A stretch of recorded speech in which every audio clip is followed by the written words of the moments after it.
I think मुझे लगता है रियल आर्ट जो है ह्यूमन टच से आता है। कंटेंट क्रिएशन हर कोई फोन उठा रहा है, कंटेंट क्रिएटर बन जा रहा है। सोशल मीडिया पे अब कुछ हैं जो बना रहे हैं actual top content, story telling जो कर रहे हैं वो यूज कर रहे हैं। तो बता रहा था कि एडिटर्स ट्रांजिशंस ऐसे यूज करें कि ट्रांजिशन पता ना चले वो ट्रांजिशन था। एआई ने क्या किया, हर किसी को डायरेक्टर, हर किसी को क्रिएटर, हर किसी को वीडियो एडिटर और हर किसी को फिल्म मेकर काइंड ऑफ बना दिया है, राइट। जो तुम इमेजिन कर सकते हो वो तुम मेड कर सकते हो। स्टार्टिंग होती है कि एक महिला है, वो अपने पति के लिए खाना बना रही है, मतलब अपने हस्बैंड के लिए। वो डब्बे वाले होते हैं, इस बार मिस हो गया। वो हर बार भेजती थी पहले भी, ये पहली बार नहीं था, पर खा लिया था most of the time.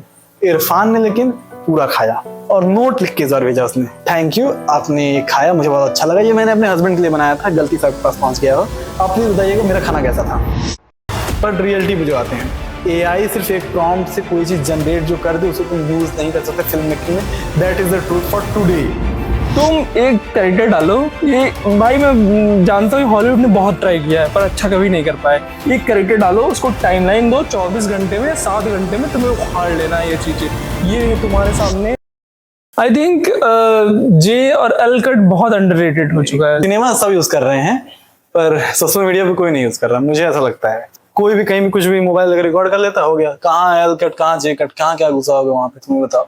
Social media पे कैमरे से भी चीजें बन रही हैं बट उतना यूज नहीं हो रहा है, क्योंकि आई थिंक फिल्म मेकिंग में लोग मतलब इतना मैं 100% नहीं कह रहा हूँ बट 60% से ऊपर लोग जो रहते हैं फिल्म मेकिंग पढ़ के आए हैं, कोर्स करके आए हैं। पर कंटेंट क्रिएशन हर कोई फोन उठा रहा है, कंटेंट क्रिएटर बन जा रहा है। को शायद पता भी नहीं चलता कि जे एंड एल कितना इम्पोर्टेंट है। जैसा मैंने पहले बताया तुझे, सोशल मीडिया पे अब कुछ हैं जो बना रहे हैं एक्चुअल टॉप कंटेंट, कैमरे से शूट कर रहे हैं, उसके फिर एडिट, प्रोफेशनल एडिट कर रहे हैं, प्रोफेशनल सॉफ्टवेयर यूज कर रहे हैं, स्टोरी टेलिंग जो कर रहे हैं वो यूज कर रहे हैं। और जो व्लॉगिंग यूज कर रहा है वैसा, उसमें तो मुझे नहीं लगता जे कट कोई मैटर भी करता है या जरूरत भी है। कोई बता रहा था कि एडिटर्स ट्रांजिशंस ऐसे यूज करें कि ट्रांजिशन पता ना चले वो ट्रांजिशन था। That is the beauty of transition. को दिखना नहीं चाहिए तुम्हारा ट्रांजिशन बार बार, ओके ये ट्रांजिशन, ओके ये ट्रांजिशन है। It should be seamless. अभी इम्तियाज ने कहा था कि अच्छा डायरेक्टर वो है कि जो पता नहीं चल रहा था कि डायरेक्शन कर रहा है, सब मिला के पता नहीं चलना चाहिए कि ये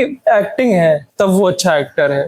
तो हमारा भी यही है ना कि एडिटर का काम क्या है, छुपाना इन द सेंस जो भी हमने काम किया वो दिखे ही नहीं कि वो काम था। That's why you are editor. यही क्रेविंग है, या वैलिडेशन पाने के लिए लोग हाई एफर्ट या कह लो motion graphics extra blow up करते हैं ताकि एडिटर को एडिटर वाली वैलिडेशन मिले।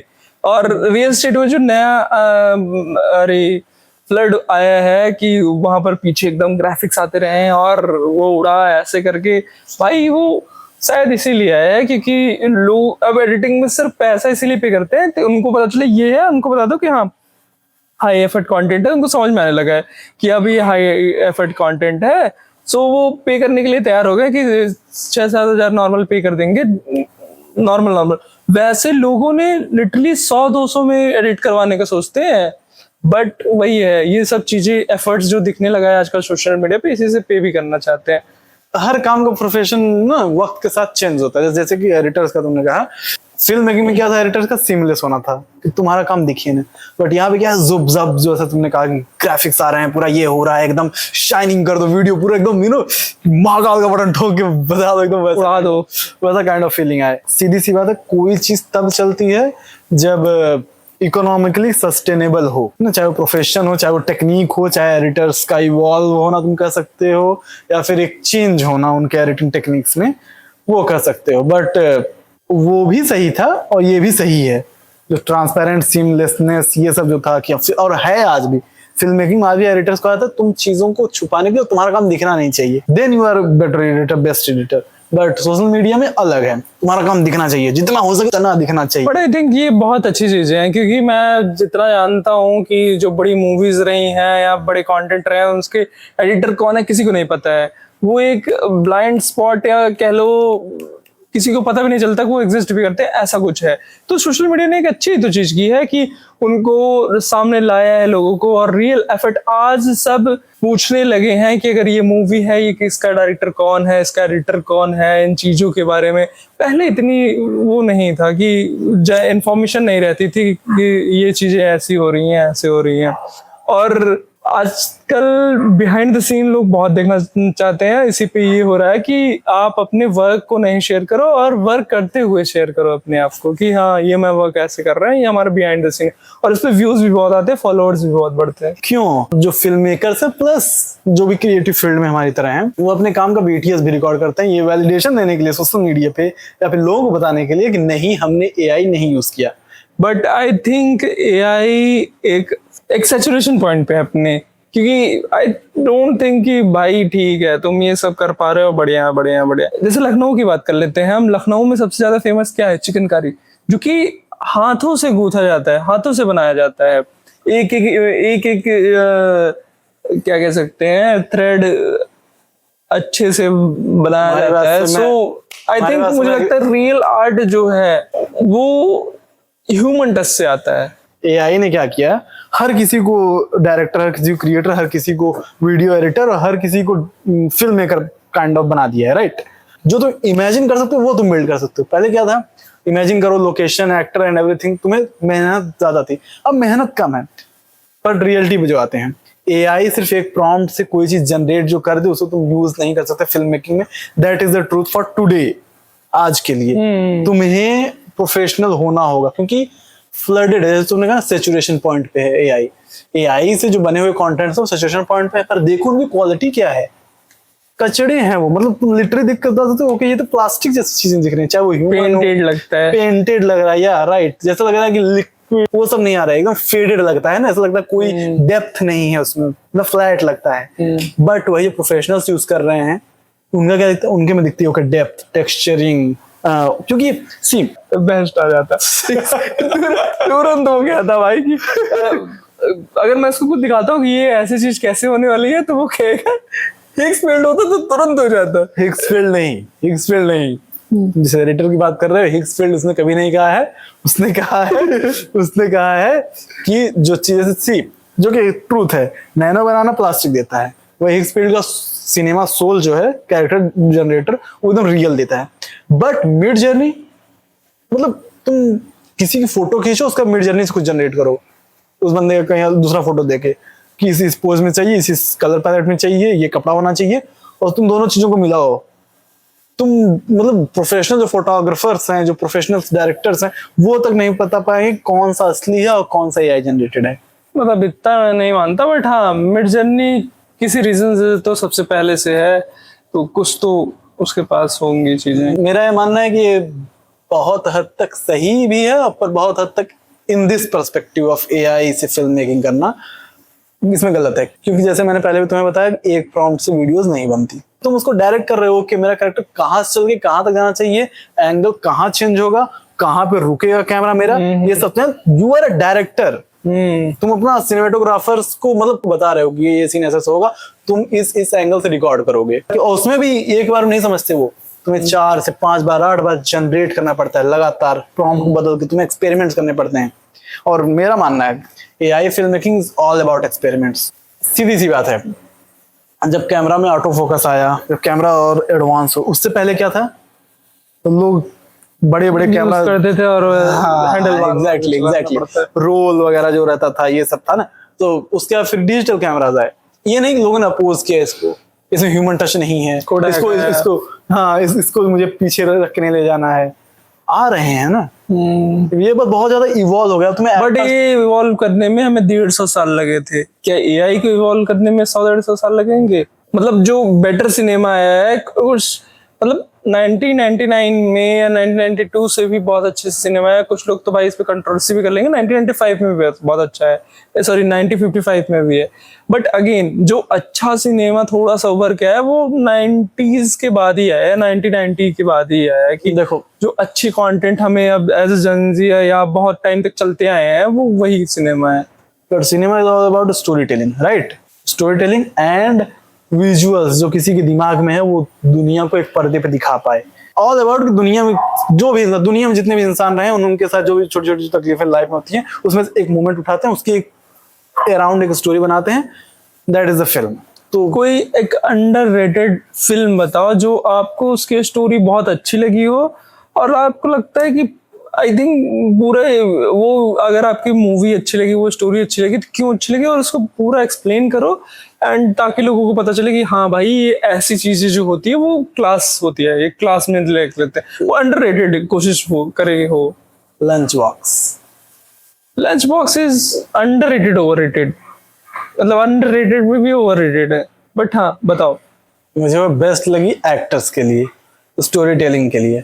स्टार्ट में मूवी की स्टार्टिंग होती है कि एक महिला है, वो अपने पति के लिए खाना बना रही है, मतलब अपने हस्बैंड के लिए। वो डब्बे वाले होते हैं, पूरा उनका नेटवर्क होता है। तुमने जिस ऑफिस के लिए डब्बा भेजा उसी ऑफिस में पहुंचेगा उस डेस्क पे। इस बार मिस हो गया। एक कैरेक्टर है जो इरफान खान प्ले कर रहे हैं, ढाबे वाले का उसके हस्बैंड को पहुंच गया, और उसके हस्बैंड वाला इरफान को पहुंच गया। वो हर बार भेजती थी पहले भी, ये पहली बार नहीं था, पर खा नहीं आता था मोस्ट ऑफ द टाइम, पूरा खाता नहीं था। 12 इरफान, हाँ, तो इरफान ने लेकिन पूरा खाया। इसको लगा कि इसके हस्बैंड ने खाया, ये बहुत खुश हुई। दूसरे दिन फिर यही हुआ, फिर डब्बा खा लिया था। तो उसको पता नहीं क्यों अंदर से बहुत अच्छा लगा, उसको इनर सेटिस्फेक्शन आया। तो वो अगले दिन बहुत अच्छे से और अच्छे से बनाया उसने, बहुत अच्छा कुछ, और नोट लिख के इस बार भेजा उसने, थैंक यू, आपने ये खाया, मुझे बहुत अच्छा लगा। ये मैंने अपने हस्बैंड के लिए बनाया था, गलती से आपके पास पहुंच गया हो, पर आपने खाया, मुझे बहुत अच्छा लगा। मुझे उस वक्त सुकून मिला कि मेरे हस्बैंड ने खाया, पर बाद में पता चला कि ये किसी और ने खाया। आप प्लीज बताइएगा मेरा खाना कैसा था। तो इरफान ने देखा, इरफान को तो लगा ओके ये तो कुछ नया हो गया है, लेकिन इरफान ने जवाब दिया कि बहुत अच्छा खाना था, आप बहुत अच्छा बनाती हो, thank you so much, please आप आगे भी मुझको ऐसे भेजते रहिएगा। राइट। तो स्टोरी का प्लॉट कुछ ऐसा बना। अब स्टोरी ऐसे चल रही है, गुड, अच्छी बात है। अब स्टोरी में ये आया कि बाद में पता चल रहा है कि इरफान जो है वो रिटायर होने वाले हैं, कुछ ही दिन बचे, महीने भर, शायद 15 दिन, महीने भर। उनकी जगह लेने आने वाले हैं नवाजुद्दीन। नवाजुद्दीन की एंट्री होती, नवाजुद्दीन आते हैं, हेलो सर, हेलो सर। वो एक खड़ूस आदमी का वहाँ कैरेक्टर प्ले कर रहे हैं इरफान। नवाजुद्दीन की जगह लेने वाले हैं, वो रिटायर होंगे तो नवाजुद्दीन उनकी जगह लेंगे, राइट। तो कहते हैं सर आप ट्रेनिंग दे दो मुझे, 2 दिन सिखा दो क्या है काम। इरफान कहता है ठीक है, अभी 5 मिनट बाद आना, आधा घंटे बाद। नवाजुद्दीन आधे घंटे बाद आया। तो बिल्कुल स्टेट बैंक ऑफ इंडिया की तरह की इट्स लंच टाइम, लंच के बाद आना। नवाजुद्दीन रोज आता है, ऐसे फिल्म में दिखाया गया, बार बार हेलो सर, सर आज करें सर। नवाजुद्दीन भड़क गए थे कि सर सर बार बार सर सर हेलो सर करते हैं। तो देखा सर आप नहीं सिखाओगे ना, मैं सीख लूंगा। फिर भी किसी ने नहीं सिखाया था, क्योंकि उसमें नवाजुद्दीन भी अनाथ है, उनके पास भी कोई नहीं।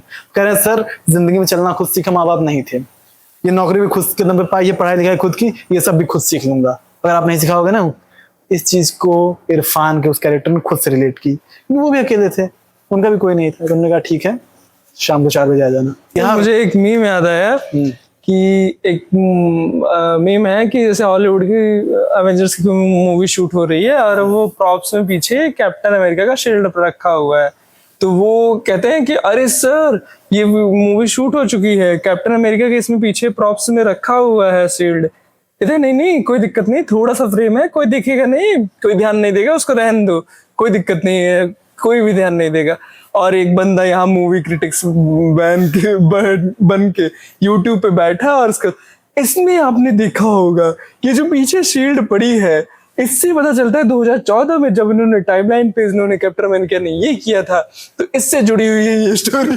ऐसे भाई तुम्हारे कि क्या पता, कभी कभी डायरेक्टर को भी नहीं पता रहता कि हाँ मैंने इतना दिखा दिया, इतना डीप था मेरा कि ये जो इससे अफेक्शन रख रहा है और जो इससे अफेक्शन ये इससे रख रहा है। तो वो चीजें हैं। हाँ कंटिन्यू। नहीं Continue. मैं इससे एग्री नहीं करूंगा, पर स्टिल नाइस जोक। हाँ तो हम यहाँ पे आते हैं, एक बॉन्ड क्रिएट हो रहा है एला के साथ खाने के थ्रू। एला बार बार रोज अच्छे खाने बना रही है। एक बार एला ने कहा चलिए मिलते हैं। एक दिन वो एला से मिलने गए, दूर से बैठ के देख रहे हैं एला के। एला आई बैठी, वो उन्होंने कहा था किस जगह मिलूंगा, तो उन्होंने देखा एला के, एला वहां बैठ के इंतजार कर रही बार बार। वो दूर बैठ के उसको देख रहे हैं। फिर उन्होंने खूब देखा, उससे चले गए। अगले दिन फिर एला ने टिफिन भेजा, फिर वो लिख के भेज रहे हैं, डियर एला तुमने एक सपना देखा, सपने में तुमने मुझको भी अपने साथ रखा, इसके लिए तुम्हारा शुक्रिया। तुम्हारे पास बहुत ज्यादा समय है, तुम अभी उम्र के बहुत ही स्टार्ट के पड़ाव पे हो, मेरा बीत चुका है सब कुछ। तुम्हारा शुक्रिया कि तुमने मुझे इस लायक समझा कि तुम अपने सपने में मुझे रख सकी, पर मैं उस लायक नहीं हूं। मुझे लगता है तुम्हें अपनी जिंदगी खुद से शुरू करनी चाहिए। अब मैं टिफिन बंद कर रहा हूँ। उसी दिन वो गए ढाबे पे, टिफिन बंद करवा दिया अपना। वो आखिरी लेटर एला को मिला। एला कभी जान नहीं पाई कि कैसे दिखते थे Irfan. That was the last scene of him, Irfan की। उसके बाद फिर वो जॉब छोड़ ही चुके थे। तभी बोलता है ना, मेरी माँ कहती है। हाँ, आपकी अपने बुलाना थे, मेरी माँ कहती है, वो कहने में थोड़ा सा अच्छा लगता है। तो भाई ये सीन है। कहीं उस बार उन्होंने कन्फेस किया था नवाज की मेरी माँ कहती थी, कहते बोलने में अच्छा लगता। तो हाँ, तो वो मूवी इसलिए मुझे अच्छी लगी, उसका एसेंस ये सारी जो तुम्हें बताया मैंने स्टोरी, इसमें बहुत सारी चीजें हैं। जैसे कि वो इरफान अप्रिशिएट करने गए थे, पहली बार टिफिन अच्छा आया था इलाका, अप्रिशिएट करने ढाबे वाले को बहुत अच्छा खाना आया था। ढाबे वाले का इसको क्या हो गया, कह रहे हैं मसाला इस बार और डाल देना, उसे मसाला पसंद आ गया। मतलब मुझे मूवी का नाम नहीं याद है, बट एक कोरियन मूवी है जो कि मुझे अंडररेटेड लगी है, इसलिए मुझे उसका नाम भी नहीं याद है शायद।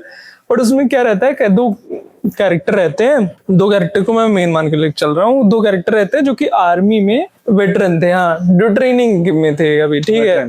तो वो सारे उनका ग्रुप रहता है, सब ग्रुप में मस्ती वस्ती करते हैं, वो सब सारी चीजें करते हैं। तो उसमें एक दिन सैटरडे नाइट को मस्ती वस्ती करते हैं, फिर एक दिन सैटरडे नाइट को सब वो दोनों डिसाइड करते हैं कि हम लोग चलेंगे, मस्त एंजॉय करेंगे, क्लब वब में जाएंगे, ठीक है।